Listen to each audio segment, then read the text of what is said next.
Hi, everybody. Good evening. Welcome to Evoke Therapy Program's broadcast. Today is Monday, March 29th, 2021. Tonight is an open forum. So, any questions you have about therapy, about Evoke, about parenting, about relationships, I'm happy to take my best shot at. If you have a pre submitted question, we'll get to that first. If you want to submit live questions throughout, you can submit those at any time. And Malia, who's moderating for me this evening, will pass those on to me when there's time in the broadcast. So I have one pre-submitted question, so I'm going to get to that first, but please submit questions at any time. Let me get to the pre-submitted question. Somebody writes, looking back on my child's early age struggles with mental health, behavior challenges since toddlerhood, I am reflecting on how little help there was, and most of it was token economies and often didn't work and often made things worse. I find myself wishing I'd gotten him the help he is getting now, and then remind myself that help didn't exist at that age the way it does now through wilderness and residential. Thoughts on early childhood mental health field. More than anything, I have compassion for you because I think, well, there's two thoughts that I have. I think we're always learning and always evolving, and I imagine that even in my own process, I'll become more aware, more conscious, more insightful as I grow older. There's another piece of it that I don't know that we would have known what to look for because most of us came into parenting with one simple idea, which is, well, I guess it's a few simple ideas, but a simple idea about parenting, which is I'm going to love my children. I'm going to not make the mistakes that my parents made.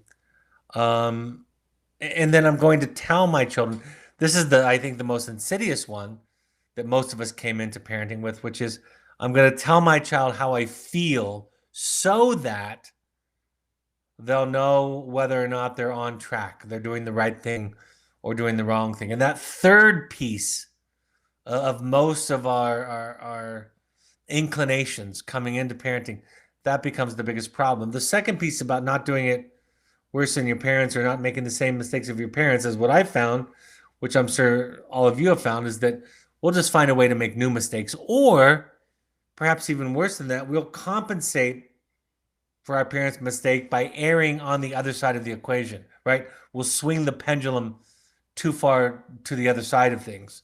And we'll end up trying to give to our child in excess what we lacked in childhood. And I think that piece, that idea, that's where your work comes in. So, as is my directive or my answer to virtually all the questions that I get asked these days, or for many years, that's why it's so important to do your own work. To unravel your own trauma, to educate yourselves about how your own mental health impacts your child, to learn about your child's mental health and what that asks or requires of you. And I don't know that we would be able to focus enough before things started to become a problem. I don't want to paint this with a Pollyannish brush, right? I don't want to whitewash the question because there's deep and profound and real and chronic pain that exists in our lives. But, my thought is, in part, that the children are here to teach us. And the more healing that we can do around our own work, not parenting our children, that comes out of our healed, our better selves, our highest self. The more we can heal our own work, the more we can change the trajectory of that intergenerational trauma, that intergenerational healing and growth. And so that our children will be just a little bit better than us. And then going into the next generation, I think the same thing will tend to occur over and over again, is that we'll get better and better. So I don't know that we could have focused on what we needed to learn before the problem came to be. We're always going to learn as we grow older and have more experiences. And it's really, really critical that we focus on healing our own trauma. I was talking to a client not too long ago where in a business context, we were describing that idea that sitting around a boardroom table, that everybody's trauma is masked by agenda items for the meeting, right? People's opinions, ideas, and input, their complaints, their suggestions, their resolutions, all of those get mixed in with each person's trauma. And so often what we're dealing with is people's unhealed, undealt with, unexplored trauma. So again, purposely becoming a broken record. Go back and do your work. Go back and do your work. And the skill sets will come out of that, and we'll get better and better. And it's a hard thing to learn, but what I do think is that as you heal and establish the model, you'll have that impact on your children, and then they will then have that impact on their children. Let me say this last point. When I have been asked to speak to new parents, first of all, new parents don't want to talk to me. Even colleagues, professional colleagues who respect my work, who are new parents, never ask me even one question about parenting, because it's so simple at that point to them. And there's that old adage of, there is such a thing as a perfect parent. They just haven't had any children yet. That still, when you have that newborn child, you still hold on to some of that fantasy that when it gets complicated, but when we get them on a sleep schedule, when we're able to recognize the different kinds of cries for either a wet diaper, or they're hungry, or they're tired, after we get past that, we'll be able to figure out the more complicated questions, we think, by just intuiting it, by just using our common sense, and from having learned from our parents' mistakes. And as you all know, it is tremendously more complex than that. And so we in that way, our children become our teachers. I wrote something last year sometime, maybe it was longer than a year ago, with the pandemic, as for all of you, that my timelines get kind of skewed and messed up. Some time ago, I posted something on social media saying, having kids is a horrible idea, but there's no other way to learn what it means to be a human being and to love. Same with marriage. Marriage is something that you will fail at and struggle with. The same thing with having children. There's nothing in your life that matters to you that you will fail at more than parenting. So part of my response to this question or this comment you all are hearing is to shift from what should be or what should have been to what is. It's the Buddhist idea of radical acceptance, that when we spend a lot of time and energy in the what should be, our anger, our suffering that comes from grasping for what didn't happen, that if we can embrace what is happening, that we realize, like the Buddhists teach, that feelings pass through us, that we pass through our feelings. And that if we pay attention more to what is than what should have been, we also have access to the wisdom, the treasure, the gold that those lessons have to offer us. I'm not saying, again, that it's Pollyannish. I'm not saying we should give any of these speeches to somebody who's suffering acutely. We should listen and empathize and humbly hold space for their unsolvable problems. But if we're talking about it in a larger context and in a grander scheme, this is what's supposed to happen. And we're all doing the best that we can, and we can all do better, right? That's the dialectical that we learn to hold at the same time. I'm doing the best that I can, and I can do better. And part of what my children and my suffering, my pain are here to do is to teach me about things that I didn't learn as a child, that my parents and the culture, the dominant culture of my upbringing didn't teach me. And when we shift our perspective to that, we change our relationship to pain. We change our relationship to our children's problems. Like I said in The Journey of the Heroic Parent, and that's what we're spending every other session now doing a review of that book. Like I said there, the question is never what should I do? but rather, who am I? Who is my child? And what's my relationship to them and their issues, their problems? It is in exploring those questions that we find all the answers. And then the what should I do question gets answered by what I want to do, what I will do, what I can do, what I'm willing to do, what I'm not willing to do. I wrote this last week on my social media. I said, in our healing, should is replaced with will and will not, or can and cannot. That is, we stop thinking in terms of shoulds. Not because we should stop thinking of shoulds, but because we just do. And that's what I think one of the differences between Evoke's curriculum and a lot of mental health programming is, yes, we'll give you tools. Yes, we'll give you insights. Yes, we'll give you recommendations, but more fundamentally, our work is the same work that it is with your children, which is an invitation to a transformation, a higher level of consciousness. Like Einstein said, we cannot solve a problem at the same level of consciousness in which it was created. In other words, there is no answer to the question of what should I do that will make sense.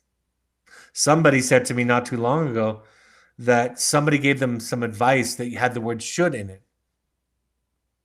And they said I was struggling because on one level, the should didn't make sense to me. On another level, the advice that they were giving me made sense. And what I loved about this self-report of this relationship with a mentor that this person was sharing with me is they understood that there was still something missing in their mentor's dialogue and their mentor's understanding. Because they came in with a should, they were still missing something very important. They could have followed the 8 tips or tools. We have a podcast on that and a chapter in my new book on that. They could have been following the 8 tools for transforming relationships and said it more like, you might try this, or this might be helpful, or this is what has worked for me. I don't know if it will work for you. All of those phrases demonstrate an evidence that the person has an understanding of the basic relationship that they have with somebody else. But now I'm just pontificating too much, so I'll go to the next question. Somebody writes, our 14-year-old just left Evoke to a therapeutic boarding school. He is addicted to rap music. We only allow the clean version, but I've recently decided to vet the artists that are appropriate. Do you think this will make him want it much more? Is that too strict? You know, with these kinds of questions, it's a two-parter, at least, right? The first is I have made it my goal to never tell parents where they should draw the line with their values and boundaries. That's the first part. The second part is a lot longer and a lot larger. And so what I'm saying with this first part is I can't tell you. And yes, it could have the impact of pushing him towards, against your boundaries to develop a sense of self. That's in part what teenagers do. But I will tell you my own take on it, which is it's not the symptom. In this case, it's not the rap music.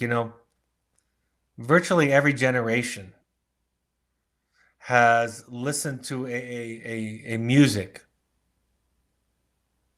listened to lyrical content that their parents don't like. Virtually every generation. I remember vividly my mother telling me, because this was long before my time, that her mother thought that Elvis Presley was from the devil. And my grandmother was fairly liberal. Not religious at all. I think she was an atheist. Pretty secular. But still had some conservative values and was sure that Elvis was going to be the downfall of the next generation, and was sure that he came from the devil or some agenda that was there to ruin children. And I thought about that. When I was a little kid, I liked the band Kiss. And then I liked punk rock. And then I liked heavy metal, and now I like rap and everything involved. And my oldest son, who's 28 now, he went through a really serious rap phase. He was my firstborn, and so I was pretty alarmed, as you are, about the messages in it. And now I have a 13-year-old. I had two in between. Everybody finds a kind of music that helps give them a sense of power over their parents. You know, rap music and the themes in rap music are wonderfully tailored to children who feel powerless, because it comes from a culture that has been oppressed systemically over hundreds of years and is finally lashing out at authority figures, violating social rules and norms, offending the dominant culture. And so, you know, I was just thinking about this just yesterday with my 13-year-old, where she was listening to some music. And I was remembering back to my 28-year-old when he was about her age. In fact, we talked about this for a little bit, my daughter and I, my young one. My inclination is to invite you to understand why they're listening to it, to listen to the violence and the misogyny, the aggression toward authority and police, whatever it is, and to understand what is it in there that attracts them. Find what the symptom is trying to tell you. I used to say years ago that rap music is the equivalent of a Tyrannosaurus Rex. You know, little kids love dinosaurs. When I was a kid, it was T-Rex. I think now it's velociraptors and others that our science has shown to be maybe more prolific in their hunting. But at any rate, T-Rex. I didn't know why I liked T-Rex, but I love T-Rex. I love to play T-Rex. I love to have T-Rex, you know, action figures in my play set. I mean, think about that.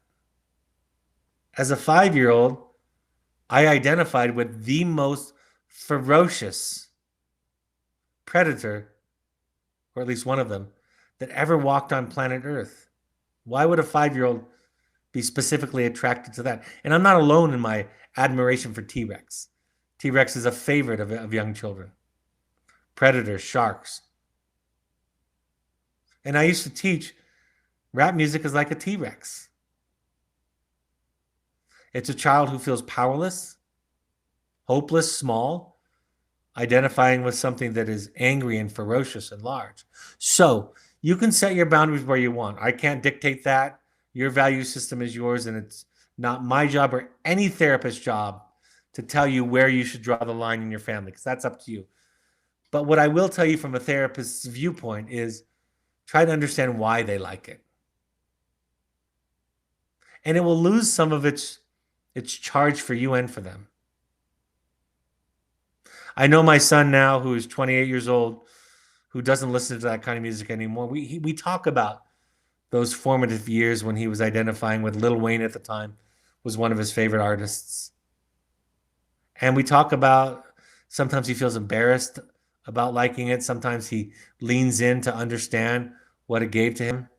We talk about my fears about the messages that it was sending and so forth. But I think underneath and beside all of that, we, like I teach, have worked on ourselves and our relationships so much that we were able to, I think, transcend the symptom, to get beyond it, to hear and understand each other, where the symptom or the symbols and the symptom lost their charge, lost in some ways their effect, and we were just able to understand it. And he grew out of it, and he's become, you know, everything you would want a child to be. Happy, kind, generous, patient, loving, academically and professionally successful, and so forth and so on. So that's my long speech for probably a really simple answer, really simple question that you asked. Somebody asked the question, will you please speak to reconciling the idea of wholeheartedly accepting your horrible self while still striving to grow into a better version of yourself? It's kind of like that dialectical that I shared earlier, which is I'm doing the best that I can and I can do better. It's a popular dialectical that I didn't come up with, that many people have shared with me over the years. How do you reconcile? Because you do it from a different place. See, if you're operating in the worlds of shoulds, you're doing it to protect your ego, to be good. So it's not about what you do, it's where it comes from. Moral development, the final stages of moral development don't have shoulds in them. Don't sound like a talk from the pulpit, if you will. The most advanced stages of morality come from love. And so if I'm trying to be good, then my behaviors and actions and interactions are serving to protect that idea in myself. And I'm going to be defensive. I'm going to be less open to growth. I'm going to be slower to admit mistakes and apologize. I'm going to organize my defenses in a way to protect the idea that I need to be good. In other words, I don't accept or embrace my horrible, rotten self. In fact, I've evolved or grown above or beyond it. And what's worse about that side of the equation is that if I need to be good, then when I'm interacting with my children or my wife, I'm going to gaslight them. I'm going to explain why they misunderstood me. I'm going to explain my intention. I'm going to explain what I was meaning, where I was coming from.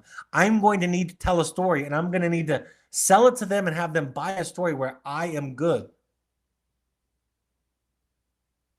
Now, that's one side of the equation, and I hope all of you can recognize that behavior and intent in yourselves and recognize what it feels like to be in relationship to somebody who's acting from that place. Then you take it to the more humble place. The Dalai Lamas, the Gandhis, and I'm not putting these people up as gods or perfect. I'm just talking about appealing to some kind of idea. Mother Teresa, Martin Luther King Jr., Maya Angelou, just whoever your hero is. When you look at those folks, they are not only capable, but it's very common for them to talk about what scoundrels they are. That's a word that Gandhi used specifically to describe himself when he said, I haven't done a very good job in self-control, which is why I have so much patience for all the other scoundrels in the world. Right? The enlightened ones realize that they're not good only, that they're whole beings, which involves being imperfect and selfish, if you use that word, and bad. They don't bifurcate the world into good and evil. They see wholeness and they strive for wholeness. And when you operate from that place of self-love and love toward others, you can apologize, you can admit mistakes, you can learn and grow. Because to learn and grow, you have to have not known something. You have to be ignorant. You have to be incomplete. And so accepting that you're a horrible, rotten self, which is really just saying you're a person, by the way. That's all I'm saying, is that you're a flawed, imperfect human. Maybe that helps. If you accept your own humanity, then you have patience and love for all the other humanity, and you're able to connect at that level. If goodness is the goal, then it's a very protected, right? Defended place to live. So the whole person can love more easily. The good person is virtually incapable of love because the primary goal is to defend the ego against being bad, against the horrible, rotten self. And if you don't accept your horrible, rotten self, your children will have to organize their defenses to protect you. And many of them won't have it and will develop symptoms. I read a book today. I was reading a book today that said that if our conscious mind, if we don't listen to our conscious mind, the unconscious mind will take care of it. If we don't learn to say no, if we don't learn to set boundaries, if we don't learn to ask for what we need consciously, then the unconscious mind will do the work for us. It's a powerful, powerful thing. Somebody writes, since I am not supposed to give my child advice, how do I go about giving my child suggestions for the next steps for school when he gets out of Evoke without it sounding like advice? I hope you'll tolerate my nitpickiness. Okay. Because I'm going to be a little bit nitpicky about this. First of all, it's not a supposed to. It's not that you should not give your child advice, because that's part and parcel of the same problem, right? It's just that it doesn't work as effectively. And the research is replete, exhaustive in this area. The book to read is it's not a very interesting, dynamic book to read if you're just a layperson just curious about the principle. I did a podcast on it. It's the book, the name of the book by Miller and Rolnick is called Motivational Interviewing. And the research is, even since the first edition that I read many years ago, and I have the newest edition, it has pages and pages and pages of effort, excuse me, of resources that show that to confront and to be directive are less effective. So the way you do it is the way that I described a few moments ago, is you say, here are my thoughts. This is my idea. I have a thought. I have an idea. This has worked for me. This is how I've looked at similar situations. You might consider this. This might work for you. It's the 8 tools, right? My therapist, 22 years, hasn't given me advice. But she has said scores of times, you might try this, or you might consider this, or here's my thinking on the matter, or here's what's worked for me. There's less of an intrusion, especially when it's to a child, but it's similar to a therapist to a client. It's intrusive to get inside of their circle, as we say at Evoke, or their sovereign sense of self, and to tell them how they ought to behave, how they ought to choose, how they should think. It strikes at something that is primitive in us that needs to maintain a separate sense of self. So you're fighting, you're at odds with the goal and development. I had a staff member who brought up in a training, we do a training each week with our staff, and I had a staff member who brought up in a training a few months ago, we were talking about manipulation. He said, but I'm a good manipulator. I get the kids to do the right thing, the good thing with my manipulation. So where's the harm in that? And my response was, well, that's not our goal. I mean, if that was our goal, then maybe there's no harm in that, or the harm is justifiable. But our goal is to raise a healthy self. And to raise a healthy self, if we manipulate children, we are creating a dependency on them for somebody outside of them to tell them what to do. And we create a kind of a vulnerability in them to bad actors, to unhealthy relationships, to others with mental illnesses. So they go out into the world and they get themselves in the most horrible of situations and relationships. And we, in part, are a part of that because we treated them like they were objects. We told them what to do. We told them how to behave. So it's not that you can't offer wisdom. It's just a different relationship with the other person that is best explained by phrases like, here's a thought, here's an idea, this is what I've done, you might think of this, maybe you could try this, what if this? If I was helping somebody make a decision about a school, I would ask them questions. And then I would challenge their thinking if I thought something in their thinking. It's like when a father said, well, I want to take my son home because I don't want him to think that we don't love him. And my response is, I don't know that that will work. I think what it will do is it will let him know that if you don't do what he says, then he'll accuse you of not loving him and you'll be held hostage by that. I think the only thing you can do to contribute to your child's sense that you love him is to love him. But you can't control how he feels. And if you get into that business of trying to control how your children feel, you got yourself a little bit of a problem. Because then you're part of the dynamic that creates the mental health issue in the first place. So you can talk with somebody. I wouldn't lay it all out there that fast, but we would get to that place, right?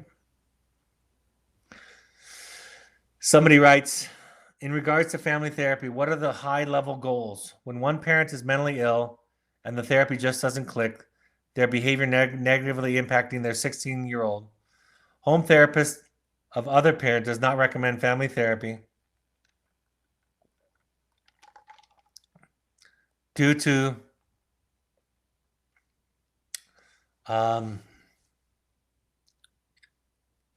parents' behavior. I'm just trying to, I think there might be a couple typos or something I don't understand. Due to parents' behaviors displayed in earlier attempts to family therapy, what kind of goals do we set there to help our 16-year-old to help the family? To help the 16-year-old to help the family. All right, mentally ill, got it. I'm going to read this all over again, start from the beginning. In regards to family therapy, what are the high-level goals? When one parent is mentally ill and the therapy just doesn't click, their behavior negatively impacting their 16-year-old. Home therapist of other parent does not recommend family therapy due to mental illness. Mentally ill parents' behavior displayed in earlier attempts of family therapy. What kind of goals do we set here to help the 16-year-old to help the family? What do we hope to accomplish in family therapy when mending the relationship might mean not having one? Well, you can have any goal that you want. You can go in there. I mean, if you came to me, I would just help you to work on you. I would help you to learn how to cope when you have a co-parent that's mentally ill. That's what Al-Anon or Codependence Anonymous or Families Anonymous can help you with, is what do you do when somebody in your family circle is mentally ill, has self-sabotaging, unhealthy behaviors that you can't stop? See, the issue is we want to control and fix that person because, well, that would make things a lot better for everybody. It's not even arguable. But what do you do when you can't do that? How do you deal with having a mentally ill co-parent or a mentally ill child or a mentally ill spouse or a mentally ill parent or a mentally ill friend or sibling? How do you cope? How do you deal? So you really just learn about what it means to be a human and what your relationship, your obligations are and aren't to other people. You learn about boundaries. You learn about your trauma that probably contributed to you picking a partner with a certain kind of mental illness. I say this all the time. It's interesting to me when somebody says my ex-husband is a narcissist, or my ex-wife is a borderline. I think that's interesting. But what's fascinating, truly fascinating to me, is why did you choose them? And most people think, well, they weren't that way when I met them. And my response is, yeah, they were. It might not have been on full display like it eventually became, but it was there. I was just doing some training today explaining that most people can't see mental health and illness because we weren't taught it. Because our parents struggled with mental illness, all of them. And the way that they treated us was in part mentally healthy and in part mentally ill. And we didn't know which was which. Things that we were told were loving and caring, good parenting weren't. Because mental health and mental illness is a continuum that we are all on. Nobody is perfectly mentally ill and nobody is perfectly mentally healthy. So what will happen in family therapy is you'll be directed to focus on those things within your control and to develop coping skills to deal with things outside of your control and to remain clear and steadfast at determining which is which and what to do about it. having a mentally ill partner, ex-partner, co-parent is one of the greatest challenges in this work of all the work that I do. People ask that question of me all the time, and I say it's my least favorite question because no matter how hard you try, you're going to be fighting a fight with one hand tied behind your back. You can win a fight with one hand tied behind your back, but it's going to be tough and you're going to take some punches and you need support. So those are my thoughts. Somebody writes, I understand that we need to let go of the idea. Again, I'm going to stop and be a little bit nitpicky. I apologize. Remember when you're asking your questions, I don't speak in terms of need to, have to, must, ought to, should, shouldn't, right, wrong, good or bad. So it's not a need to thing. You can or you can't. And anyway, I understand that we need to let go of the idea that we want what we want our child to be. This week, my 13-year-old qualified for state championship in a certain sport. He decided he didn't want to go for multiple reasons. One of them, I assume, is anxiety, that he will not perform. So it was easier for him not to go at all than not to go and not meet his expectations.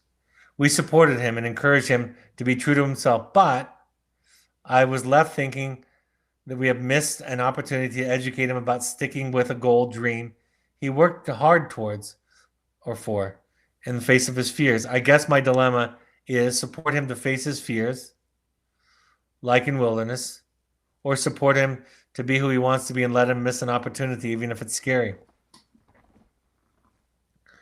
And parenting is hard, isn't it? You know what I would, in fact, Malia, what you could pull up if you want to, is the link to the blog that Keisha wrote recently, because I think it speaks to this. I think it's a great blog. Keisha is one of our admissions counselors, and I was so happy. I was proud of our company because it wasn't a therapist writing this insightful blog. It was an admissions counselor. And to watch our non-therapeutic staff explore such amazingly complex, difficult, subtle human issues was just so, so powerful. So thank you for sharing the link right there. I don't know. It's just hard to know what to do. You just kind of wade your way through it and do the best you can. And you're right, there's lessons and wisdom in both sides. So much of my work has been to treat young people whose academic and sports and art success was prioritized over their mental health. So I have kind of a bias that those things are ancillary or secondary. You know, we all can think of examples of some of the most talented people in the history of humankind who were extraordinarily talented and exceptional in one area or another, sport or art or academics or science or whatever it is, who were out of balance. In the movie Good Will Hunting is a great example of that. I think the best way that you teach your child is to be as real and humble and not knowing and courageous as you can. I think they learn about doing difficult things by you doing difficult things. I think they learn about failure by you being willing to fail in the service of being your authentic self. I think they learn that success is not the penultimate achievement of humankind when you show up being your horrible, rotten self, apologizing. When you lean into failures and mistakes, when you become as curious about detours and mistakes as you are excited about successes. And it's a really, really, really hard thing that I have not totally succeeded at as a father. It's still a work in progress for me and will be until the day till my last breath on earth. So I don't have a clear answer to the question, but it's a human question and I don't know and nobody else does. And it's really personal to you and to your child and you might get it wrong. Whatever that means. I've told you all that I have two children that are 25 and 28 and two children that are 18 and 13 So there was a space in between. I didn't make the same kinds of mistakes with my first two that I did with my second two. I found a whole new genre of mistakes to make with my second two. So somebody writes, I enjoyed the interview with Meredith. You mentioned she wrote about her parenting journey. Can you share a link, please? She's written about it on private chats and on Facebook. I don't have access to anything public. You're welcome to write a question or an email to webinar@evoketherapy.com, and I'll be happy to pass it on to her and to have her. In fact, she asked me to share any comments or questions that came up from her podcast interview. So I'll pass on anything through us to her that you want me to pass on. Somebody writes, hi, my 16-year-old son had an incredible experience at Evoke and left on a high. He's in an aftercare boarding school, and after the initial step backwards where he got angry and upset with us sending him there, he has become more accepting, and we had a great second visit with him. He's allowed to call 3 times a week, and it seems to be a struggle for him, and he says he has nothing to say after the initial minutes. This week he didn't call at all. He did send a few one-sentence email updates. We don't have a Zoom therapy once a week with him. We do have a Zoom therapy once a week with him. I am happy when he calls, and I try to let him go when he doesn't. Even though I miss him, how do I approach this? It sounds like you're doing great. I think I'm glad that he has the right to do it 3 times a week, but he probably doesn't want to call and give you an update on his goings on. Adolescence is a time for individuation. So my thought is, you don't have to do this, but my thought is tell him to call within the constraints of his program.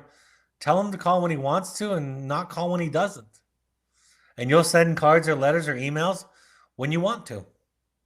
This is normal type of individuation stuff.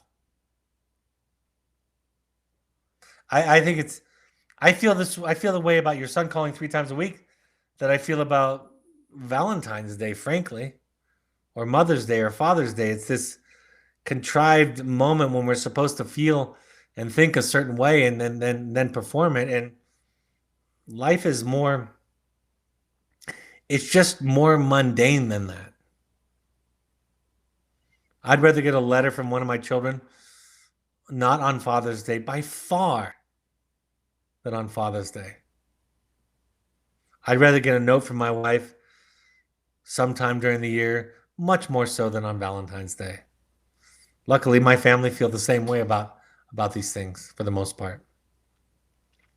So, all right, I'm going to go to upcoming events, and then we can see if there are any more questions that have been entered in. So, my 2 books, The Journey of the Heroic Parent and The Audacity to Be You, are on Amazon.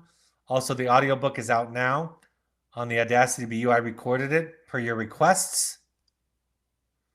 If you want to do a deep dive into your own work, we encourage you. I love talking about this because I do it. I believe in it. My family does it. My managers do it. Our therapists do it. They do their own work. A deep dive into your own work. The next in-person intensive that's available is April 28th through May 2nd. 4.5 days in northern Utah, in the northern Utah area. If you want an online one that gives you a really great start into your own work, it's half the time, half the cost. April 21st through 23rd is available. And then if you're an alumni of our Finding You program, we have an in-person Finding You 2, which is the sequel, May 12th to 16th. Email intensives@evoketherapy.com for more information. Our admissions folks will be happy to talk to you about what's a good fit for you. It's a great springboard into your work, or I like to think of it as a therapy accelerator for those of you who have done a significant amount of work. We have pursuits, adventure trips for adults and families. It can be used between programs. These trips are customized anywhere between 3 days to 30 days. Can involve any kinds of activities, any conglomeration of parents and children. If the children are younger, it's going to be more experiential and activity-based. If they're older, there'll be a lot more therapy involved in it, but it'll be at your request. We have support groups online for wilderness current parents and alumni and intensives alumni. So our next one for wilderness parents is April 1st. That's this week at 6:30 p.m. Mountain Time. And then our intensives program. Did we change that, Malia? We might have changed that April 1st meeting because I'm doing the special webinar. She'll tell me in a minute. April 8th is the next one after that, 6:30 p.m. And if you're an intensive alumni, April 13th at 6 p.m. Mountain Time. You can email malia@evoketherapy.com for more information or to sign up there. We ask all current parents to go to a 12-step support group, 6 of them while your child is with us.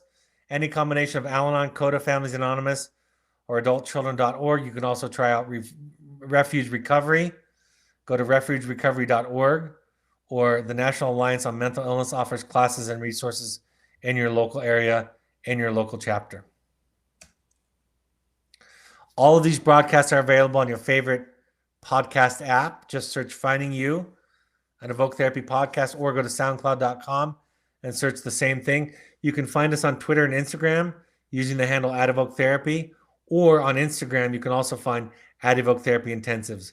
On Facebook, you can find us by searching Evoke Therapy Programs or Evoke Therapy Intensives, and also our blog has wonderful, great content each week.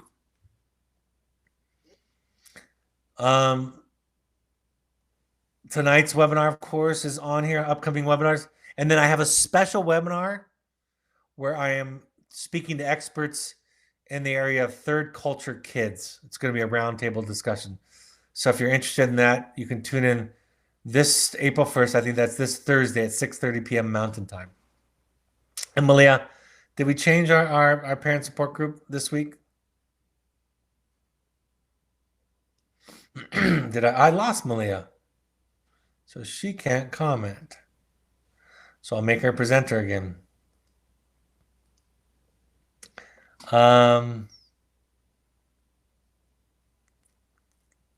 She's back. Malia, did we change our parent support group this week so it wouldn't conflict? Or are we just doing both of them? Oh, both events are happening at the same time. So I guess you got to choose one or the other. No more questions. All right, folks. Thank you for joining me this evening. I hope this is a helpful point of contact. I hope more than anything, you kind of hear about an invitation into a different level of consciousness, a different kind of sensibility, a transformation, a new way of thinking. That's what I hope. That's what I try to present. Thank you for joining me this evening. Thank you for and on behalf of the people that you love, your children especially, for doing your work and tuning in. Take care. Have a great week, and I'll talk to you on Thursday evening. Bye-bye.